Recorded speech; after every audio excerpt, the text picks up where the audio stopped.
Señora, buenas tardes. Buenas tardes. ¿Me permite hacerle unas preguntitas? Sí, joven. ¿Usted ha estado alguna vez en un incendio? No, ¿Qué haría en caso de que se presentara un incendio cerca de donde usted está?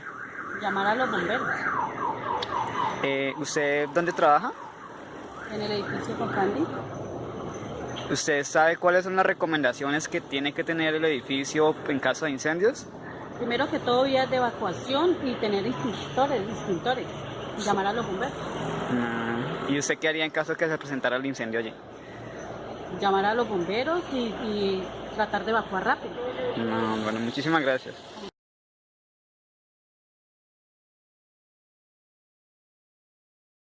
Capítulo J. Requisitos generales para la protección contra incendios en las edificaciones. J.2.1. Alcance. Se dará a conocer los requisitos generales de la configuración arquitectónica, estructural, eléctrica e hidráulica necesarios para la protección contra incendios en las edificaciones. También se tendrá en cuenta las especificaciones mínimas que deben cumplir los materiales utilizados en dichas edificaciones, con el propósito de proteger contra la propagación del fuego en el interior y hacia las estructuras aledañas. El interior. J.2.2. Redes eléctricas de gas y otros fluidos combustibles inflamables o carburantes. En el interior de una edificación, en el lugar de fácil acceso para el cuerpo de bomberos, se deben instalar dispositivos para interrumpir los suministros de gas, electricidad y otros fluidos combustibles, inflamables o comburentes. J.2.2.2. Para la protección de instalaciones eléctricas se debe cumplir con los requisitos dados en el Reglamento Técnico de Instalaciones Eléctricas RETIE y en el Código Eléctrico Colombiano NTC 2050. J.2.2.2.1. Los sistemas eléctricos en zonas donde puedan existir peligros de incendio o explosión debido a gases o vapores inflamables, entre otras sustancias, deben cumplir con los requisitos adicionales dados en el capítulo 5 de la NTC 2050, ambientes especiales, y en la RETIE. J.2.2.3.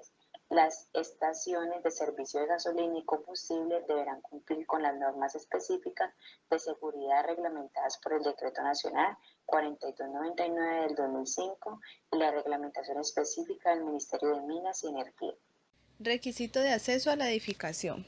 El planeamiento como las condiciones de diseño, construcción de edificaciones, configuración de las redes del suministro de agua, deben facilitar el servicio a la intervención de incendios y debe ser de cumplimiento estos requisitos para la localización y ubicación. Acceso a la edificación. Las edificaciones deben de proveer áreas de acceso adecuadas para el ingreso del cuerpo de bomberos de acuerdo a unas normas las cuales son: acceso frontal sobre el nivel del terreno y bajo el nivel del acceso frontal. Toda edificación debe tener una vía o espacio frontal de acceso donde permita el ingreso desde la parte exterior del edificio al personal del cuerpo de bomberos. Sobre el nivel del terreno. Este acceso debe proporcionarse desde el exterior a la planta. La distancia máxima no debe ser los 25 metros, medidos sobre la fachada, y no debe tener elementos que dificulten el ingreso y el egreso del personal del cuerpo de bomberos. Bajo el nivel del terreno. Este acceso también debe proporcionarse desde la parte exterior hacia la primera planta o el sótano. También se deben tener en cuenta escaleras, puertas, ventanas o cualquier otro medio que proporcione una abertura de por lo menos 120 centímetros. Entre los requisitos generales para la protección contra incendios en las edificaciones hay un punto que es muy importante y es la prevención de la propagación del fuego hacia el exterior. Esto lo que busca es evitar de que al momento de un incendio el fuego termine afectando otras edificaciones que estén cercanas al lugar original donde se está presentando el fuego. Para esa prevención de la propagación del fuego hacia el exterior se deben tener en cuenta algunos puntos, entre los que tenemos la separación vertical entre aberturas de muros de fachadas. Esto nos indica que las edificaciones o áreas de almacenamiento comercial, fabril, industrial y de alta peligrosidad, los cuales tengan más de 3 pisos de altura, perdón, deben tener separaciones entre otras aberturas a su alrededor o estar separados por un escudo vertical o horizontal. Esto para evitar de que el fuego pues salga a otros lugares. También tenemos los parapetos sobre los muros de las fachadas, los cuales nos indican que deben ser construidos al menos a 1 metro de altura sobre los tipos sobre el tipo de edificación que se vaya a construir, o sea que el requisito es que como mínimo deben estar a 1 metro de altura. También nos hablan de las construcciones que hacen sobre los techos y nos indican que los materiales que se utilicen para la fabricación de esos techos deben ser incombustibles, o sea que no tengan ningún tipo de reacción de generar fuego o explotar al entrar en contacto con el calor. ¿Ya? Los únicos elementos o materiales que, que se utilicen y que no, digamos, no deben ser regidos bajo este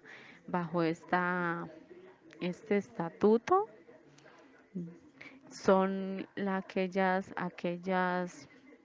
armazones que se arman para poner astas de banderas, soportes de antena de televisión o estructuras para extender ropa. Entonces, digamos que esas tres son como las excepciones de los materiales que posiblemente podrían ser combustibles. Pues obviamente quiere decir que si encontramos un tipo de materiales para fabricar esos tres elementos que sean incombustibles, pues lo más recomendable es utilizar esos materiales.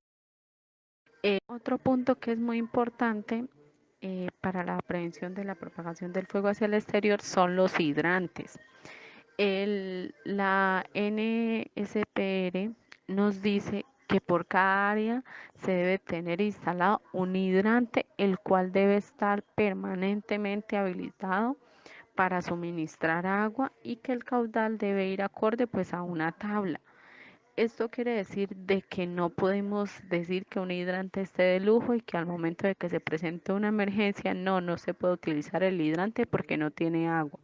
Entonces, si hay un hidrante, este debe estar en funcionamiento totalmente las 24 horas del día. En la tabla de caudal requerido, pues nos indica que dependiendo de la edificación, si es un hospital, si es una residencia, una área de almacenamiento, recintos deportivos o de educación, entonces cada hidrante que haya debe tener un caudal de agua determinado, o sea que no siempre el hidrante que esté en un hospital o en una residencia o en un centro de educación va a tener el mismo caudal de agua, no. Eso va a variar. En muchas ocasiones nos encontramos por la calle hidrantes de diferentes colores. Podemos pensar que de acuerdo, o sea, que eso no tiene ningún tipo de influencia, sino que están pintados así porque ese era el tipo de pintura que tenían o pues X o Y motivos. Pero esos colores tienen, digamos que son un símbolo o generan un tipo de información, ya que digamos que los hidrantes de color rojo indican que el caudal de agua es de 32 litros por segundo. Los hidrantes de color amarillo indican que los caudales están entre 32 litros por segundo y 63 litros por segundo. Los hidrantes de color verde nos indican que el caudal de ese hidrante es superior a 63 litros por segundo. Podemos ver que el hidrante verde tiene un caudal superior al hidrante rojo y al hidrante amarillo. Prevención de la propagación del fuego en el interior. Esto tiene unos requisitos generales, los cuales deben cumplirse por todas las edificaciones para prevenir la propagación del fuego en los interiores. Todas las áreas mayores de 1000 metros cuadrados deben dividirse en áreas menores por muros cortafuego. Si el área no se puede dividir, deben de contar con elementos para extinción de fuego consistentes en rociadores, extintores que tengan un fácil acceso a los habitantes del área. Para esto se debe de realizar validación constante en el cumplimiento de los lugares destinados a participaciones públicas donde la fachada cumpla con lo necesario para prevenir accidentes tipo incendios. Es importante entender que los muros cortafuego no podrán atravesarse por conducciones u otros elementos que permitan el paso del fuego y del humo del mismo fuego, ni con materiales que disminuyan su resistencia contra el fuego. Los muros cortafuegos podrán tener aberturas solamente para dar continuidad a las circulaciones, siempre y cuando sean de una forma hermética, evitando el paso del humo o del fuego.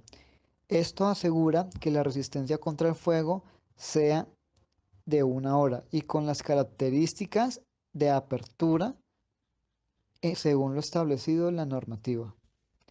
Para el último piso debe de sobresalir por lo menos por encima de cubierta de techo más alto, a menos que el recinto o los establecimientos sean de materiales no inflamables o que la cubierta de la edificación esté hecha y soportada con materiales no combustibles que vayan a afectar la salud de las víctimas que puedan presentar. Todos los edificios de mayor de 3 pisos deberán de tener un núcleo de escaleras que den en forma vertical desde el último piso hasta el piso de la calle de una forma continua, es decir, que desde el tercero, segundo y primer piso, una forma accesible a evacuar hacia la calle en caso de incendios.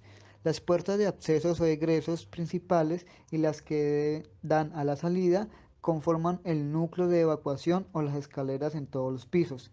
Deberán ser de una forma apertura que se abra muy fácil, de cierre automático y de tener una resistencia a la acción contra el fuego, que al menos dure 1 hora. Cualquier espacio entre participaciones, sean muros, sean pisos, techos, escaleras que permitan el paso de llamas o gases, deben de ser llenados con materiales cortafuegos que hayan sido aprobados para el efecto. Esto lo hace mediante las normas internacionales ASTM E814. Los ductos que se instalen dentro de las edificaciones deben de fabricarse y colocarse de manera que no se promueva la propagación del fuego. Los materiales que se utilicen en acabados de interiores de todas las edificaciones, sean viviendas o establecimientos, deben cumplir con un reglamento prescrito en la norma. Para los acabados de interiores no deben de tenerse en cuenta materiales que al ser expuestos al fuego produzcan descomposición, combustión o sustancias tóxicas que afecten a la persona, provenientes como el papel, la madera, bajo las mismas condiciones no se deben de tener en cuenta. Los materiales para acabados interiores deben clasificarse como base en su estructura de propagación de la llama, es decir, que los materiales que se utilicen ayuden a que las llamas en caso de incendios no se propaguen más fácil, sino que se demoren mucho más. Los cielos rasos utilizados en acabados deben de cumplir unas normas específicas. Todo colgante, los soportes, rejillas y demás aditamentos utilizados para mantener la posición del cielo raso deben de ser construidos con materiales incombustibles, es decir, que no vayan a ayudar a la propagación del fuego. Los cielos rasos luminosos de materiales incombustibles instalados por debajo de un sistema de rociadores automáticos deben construirse e instalarse utilizando mallas o cualquier otro tipo de elementos con aberturas en la forma que no se impida el paso del agua en los rociadores. Las salas de máquinas y calderas deben de cumplir los siguientes requisitos. Todas las salas de máquinas o calderas deben de estar separados del resto de las edificaciones mediante muros cortafuegos que cumplen con las especificaciones consignadas en los capítulos J2.5.1.1. Las superficies combustibles adyacentes de las salas de máquinas y calderas deben de recubrirse adecuadamente con materiales resistentes al fuego, de tal manera que la temperatura sobre una superficie combustible y adyacente no exceda nunca los 75 grados centígrados. Los equipos de calentamiento y combustión no deben localizarse cerca de salidas, ni recintos de acceso donde haya otras máquinas o materiales. Si esto sucede, esto ayudará a que su proximidad contribuya a acceder a las situaciones de riesgo. Todos los equipos de calentamiento o combustión se instalan deben de montarse sobre bases incombustibles, es decir, que si se construye una máquina de calentamiento o combustión, debe de tener una base donde no ayude a que se acelere el calentamiento y provoque un incendio.